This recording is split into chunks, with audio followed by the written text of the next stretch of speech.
제프리 닐, 델라노 윙필드, 레온 영, 이 세 명은 맥킨리 과학기술고등학교에서 처음 만났습니다. 그렇게 만난 이들은 게임, 전통 일본도, 스케이트보딩 등 좋아하는 취미가 같았기에 더욱 끈끈한 우정으로 발전해 나갈 수 있었죠. 그중 제프리는 똑똑한 머리로 우수한 학업 성적을 이어가고 있었고 모든 사람들에게 따뜻하게 대해주는 마음씨도 착한 청년이었습니다. 하지만 델라노는 매우 내성적이라 이 친구들을 제외하고는 인간관계를 쌓는 것조차 부담스러워했죠. 친구들을 만나는 시간을 제외하고는 항상 혼자 지내는 게 편했습니다. 마지막으로 레오는 다혈질에 항상 화가 많은 친구였습니다.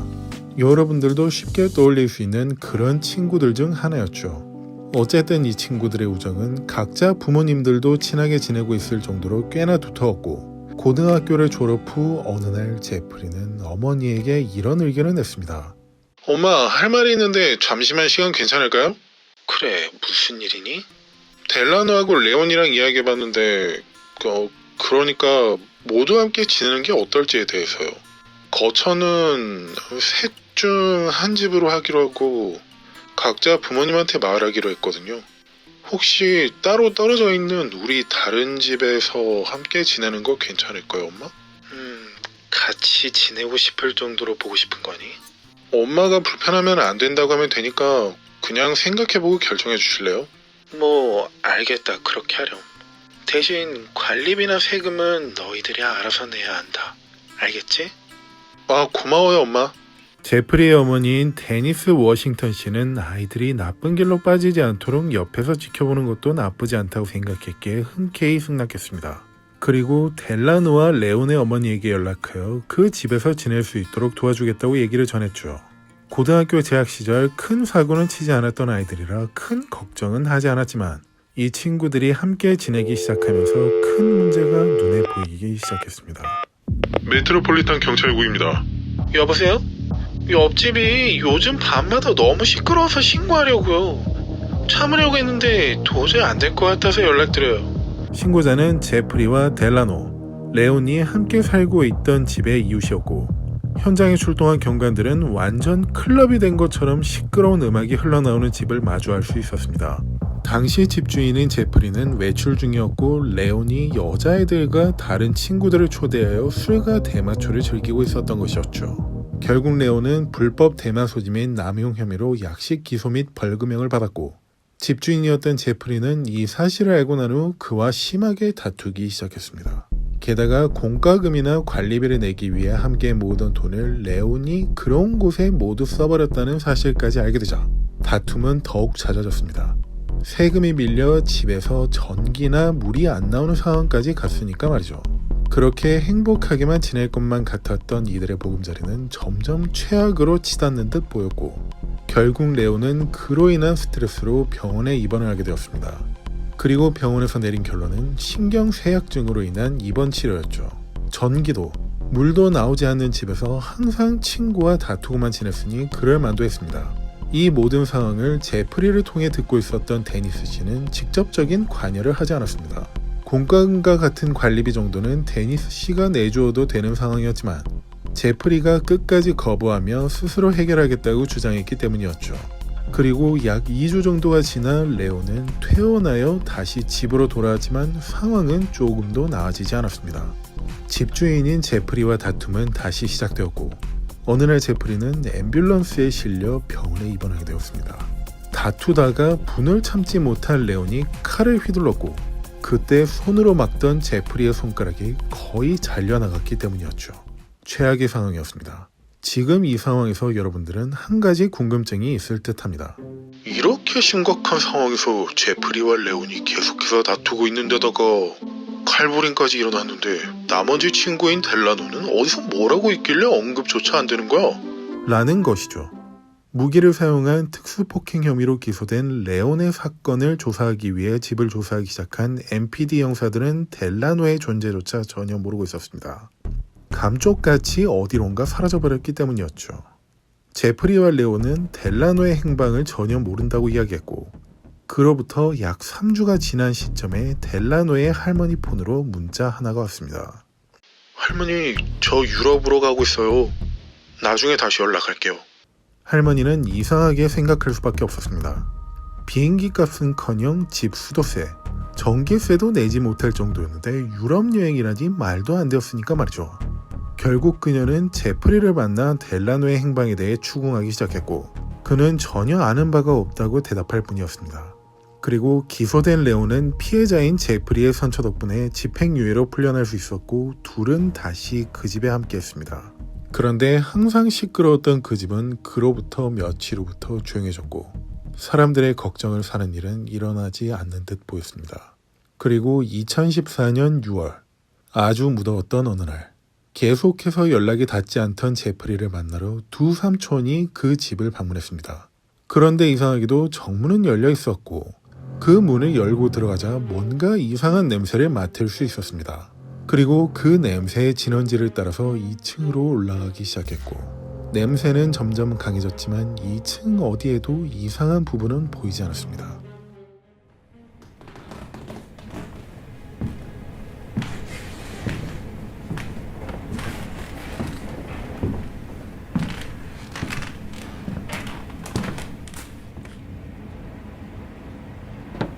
혹시나 하는 마음에 다락방 문을 열어보니 심각한 냄새가 쏟아져 나왔고 사다리를 타고 위로 올라가 보니 꽤나 부패가 진행되고 있던 남성의 사체를 발견할 수 있었죠.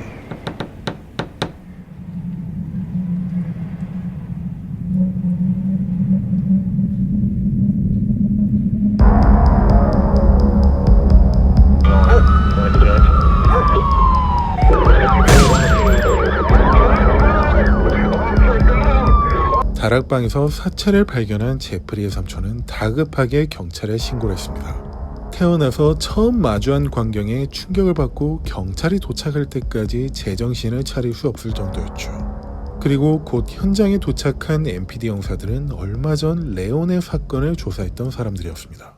그래서 형사들은 레온이 마침내 제프리를 살해한 것이라 예상하고 있었죠. 그런데 곧 다락방에 방치되어 있던 사체는 충격적이게도 제프리가 아닌 레온의 사체로 밝혀졌습니다. 사체 옆에 놓여져 있는 녹이 쓴 망치를 봐선 레온이 누군가에게 심각하게 두들겨 맞은 것으로 예상할 수 있었죠. 게다가 레온의 두개골은 반쯤 깨진 처참한 모습을 하고 있었기 때문이었습니다. 그것을 보고 누군가에게 감정적으로 살해당했을 것으로 예상했습니다. 그리고 형사들의 머리에서 바로 떠오른 용의자는 다툼이 잦았던 제프리였습니다. 하지만 그는 전화 연락이 전혀 되지 않았고 현장에 있던 제프리의 삼촌을 통해 제프리의 어머니인 데니스 씨에게 연락을 취했습니다. 그리고는 집에서 짐을 싸서 어머니의 집으로 돌아가 지내고 있다는 사실을 알아낼 수 있었죠. 그리고 얼마 뒤 형사들과 함께 자리한 제프리 닐. Glad you got a fortune new fast, but I got a story for you. You do? Oh, it was a good story. No, it's not a good story. 좋은 이야기가 아니라면 무슨 내용이었을까요? Yeah, so I'm your guy, basically. 혹시 밑밥을 깔아두려는 것일까요? 그건 아니었습니다. 자신이 레온을 살해한 범인이라고 밝혔기 때문이었습니다. I hit him with the hammer, and he didn't go down from the first blow, but the first blow did make him bleed. Then I hit him again, and then he fell right on his floor. If you check his room, you should see blood splatter. Are you sure you only hit him 2 times? Yeah, I'm pretty sure I only hit him 2 times. 레온을 망치로 고작 2회 내리쳤는데 죽어버렸고 당황해서 다락방에 사체를 숨겼다고 자백했습니다. So I shook him. Nothing. He made a little grumble, and I completely freaked out. I put the ladder up, put his body in the attic. How did you get his body into the attic? I picked him up. He's small. Did you place anything on him? His feet, hands, legs, The only head? thing I did try to cover his head up to stop the bleeding with a plastic bag, but then that didn't work. So I just tied his head up with the plastic bag and just left it up there too. 제프리가 형사들에게 이렇게까지 모든 내용을 자백하는 이유가 무엇이었을까요? 형사들의 시간을 아껴주기 위해서? 물론 그럴 리는 없을 테죠. 제프리는 그 이유로 생각할 수 있을 만한 말을 이어가기 시작했습니다. I know I'm going to jail for this, but I'm kind of hoping that my sentence won't be too bad because of self-defense. 정당방위를 주장하고 있는 제프리. 레온이 자신을 죽이려 했었기 때문에 어쩔 수 없는 행동이었다고 주장하기 시작했습니다. He was standing in front of the window, looking out the window at his car, with his knife in his hand, just shaking his knife. walked in his room, asked him if he was alright, and he attacked me with the knife. I backed up, but he got my hand a little bit, not much, on my thumb and my finger. Okay. So he continued to attack me with the knife, and as I backed up, I reached on the table. There was a hammer on the table, and swung it at him, hit him in the head. 그런데 제프리는 레온이 죽기 전에 자신에게 한 말이 있다며 형사들에게 설명하기 시작했습니다. 과연 무슨 말이었을까요? And he said to me, I killed Delano. He didn't say anything else to me, but I killed Delano. 유럽으로 갔다던 델라노를 자신이 죽였다고 털어놓은 레온. 과연 제프리의 말이 사실이었을까요? 죽은 사람은 말이 없었기에 본인에게 물어볼 수는 없는 노릇이었습니다. 그리고 두 형사들은 같은 생각을 하고 있었죠. 그것은 이건 계획된 자백이라는 생각이었습니다. That's what he said. I don't know if this... I hope it isn't true. 하지만 최근에 칼로 제프리를 공격했던 사건과 그 외에도 잦은 다툼이 있었던 둘 사이를 보자면 꽤 신빙성 있는 자백이기도 했습니다. I would rather go to jail than be dead on my floor right now. 형사는 제프리에게 이 질문을 던졌습니다. But he didn't mention where Delano is or anything like that? No, he didn't mention where Delano is or anything. 자신이 죽였지만 어디 있는진 말하지 않았던 레온. 물론 당시 상황을 그려본다면 충분히 이해가 가긴 합니다. 레온이 공격하려던 찰나에 널 델라노를 죽였던 것처럼 죽여버리겠어 라고 했고 곧바로 망치에 맞아 죽었다면 말이죠. 그리고 형사들은 당시 상황에 대해 간단한 제안을 요청했습니다. 실제로 정당방위를 했다면 묘사가 일관될 테니까 말이죠. And he turned to me like this, and he put the knife like this. I took the hammer and hit him like that. The first time you hit it, did you see blood splatter? The first time I hit him, I saw a blood spot in his head. The second time I hit him, I saw the hammer go in his head. It was 2 times. Pretty sure it was 2 times. 그리고 그는 형사들이 던진 질문에 대해 이렇게 답변했습니다. If you guys hear anything about Delano, I would like to know. 그리고 이제 제프리는 정당방위건 어쩐 이유건 레온을 살해한 행동으로 바로 체포되어야 맞았을 겁니다. 하지만 MPD 형사들은 그를 체포하지 않고 다시 놓아주었죠. 이미 자백을 했기에 도주 우려는 없을 거라 판단했기 때문이었습니다. 이제 형사들은 할머니에 의해 실종신고가 접수된 델라노를 찾아내기 위해 제프리의 그 집을 안팎으로 수색하기 시작했습니다. 그렇지만 집안의 어디에서도 델라노의 흔적은 찾아볼 수 없었고 마침내 수색견을 대동해 정밀 탐색을 시작했죠. 그리고 얼마 후 수색견 한 마리는 뒷마당 구석에 벽돌이 쌓여있던 곳을 앞발로 긁으며 짖기 시작했습니다. 그리고는 그 벽돌들 아래에서 델라노의 사체를 발견할 수 있었죠. 현장에 있던 검시관에 의해 사인은 둔기로 인한 두부 골절로 밝혀졌습니다. 쉽게 말씀드리자면 레온이 살해당한 방식과 동일한 방식으로 살해당했다는 것이었습니다. 그런데 여기서 레온과 동일한 외형이 또 한 가지 있었습니다. 나체 상태였다는 점이었죠. 레온과 델라노 모두 말이죠. 그리고 집안에서는 망치 한 개가 추가적으로 발견되었습니다. 거기엔 델라노의 피가 묻어 있었죠. 참고로 레온 옆에 놓여있던 망치에선 레온과 제프리의 피가 발견되었었습니다. 이것을 보고 형사들은 당장은 제프리와 델라노와의 상관성을 입증할 수 없다고 생각했습니다. 그런데 레온이 델라노를 망치로 살해한 것이라는 부분도 입증할 수 없었죠. 그렇게 수사가 진행되던 중 레온의 부검 보고서가 들어왔습니다. 그런데 형사들의 고개를 갸우뚱하게 만드는 내용이 적혀 있었죠. 레온의 옆에 놓여있던 망치와 동일한 규격의 망치로 전신에 26회 맞았다는 사실이었습니다. 제프리는 틀림없이 머리에 딱 2회만 가격했다고 자백했었죠. 그 2회라는 횟수로만 따져보자면 정당방위로 인정될 수 있을 만큼 정당한 방위였을 테지만 26회나 휘둘렀다는 것은 정당방위 그 이상의 의미로 해석할 수 있었습니다. 게다가 대부분의 가격은 두개골에 집중되어 있었죠. 이것으로 무엇을 알 수 있었을까요? 바로 분노가 섞인 감정이 있었다는 것이었습니다. 일반적으로 이상을 잃을 정도의 분노 상태라면 상대가 의식을 잃었다는 것을 확인하고도 추가적인 가격을 하니까 말이죠. 본인의 손가락을 거의 다 잘릴 뻔하고도 선처했던 제프리가 어떤 이유로 그를 이렇게 잔인하게 살해했던 것이지 궁금했던 형사들은 제프리를 불러서 이 사실들을 전했습니다. 왜 레온을 가격한 횟수에 대해 거짓말을 한 것인지, 어떤 일이 그렇게 분노에 차도록 만들었는지를 물었죠. 그러자 아무도 예상하지 못했던 답을 들을 수 있었습니다. 자신은 레온과 사랑하는 사이였다고 한 것입니다.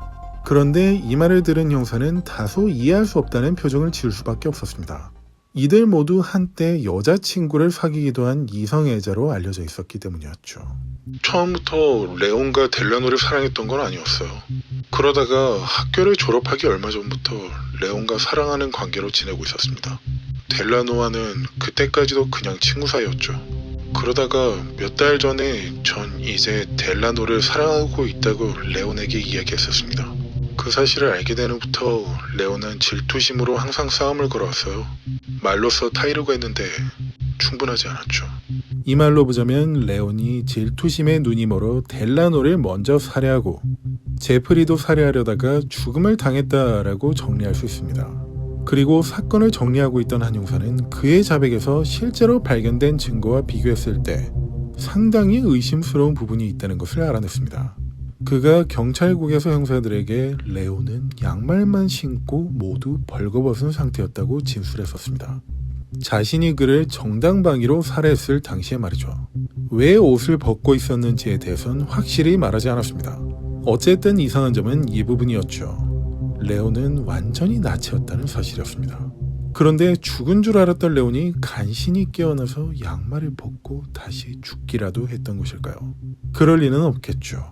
실제로 제프리가 묘사했던 그 양말은 뒷마당에 묻혀있던 델라노가 신고 있었습니다. 형사는 이 부분을 놓고 델라노와 레온을 동시에 살해했을 수도 있을 거라 추론할 수 있었죠. 그렇다고 본다면 그런 긴박한 상황에서 둘의 외형이 헷갈릴 수 있으니까 말이죠.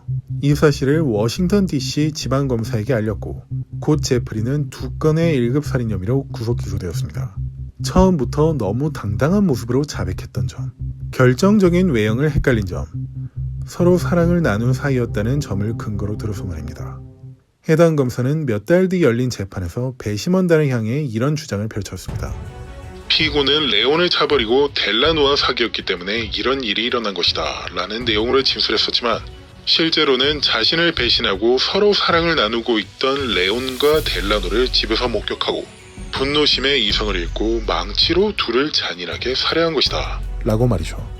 실제로 당시 재판에 참여했던 배심원들은 제프리가 진술을 번복했던 점과 검찰 측에서 준비한 증거들을 놓고 전혀 고심하지 않았습니다. 만장일치로 원고 측에 손을 들어줬죠. 그로 인해 제프리는 2016년에 열린 선고재판에서 2건의 1급 살인죄로 가석방이 없는 60년형을 선고받았습니다. 하지만 제프리는 지금 현재까지도 계속해서 자신이 주장했던 내용이 맞다며 한 건의 정당방위로 인한 살인만을 주장하고 델라노의 죽음과 관련된 그 어떤 내용도 알지 못한다고 얘기하고 있다고 합니다. 여러분들의 생각은 어떠신지 궁금하군요. 저는 쇼킹TV 톰슨이었습니다. 긴 시간 감사합니다.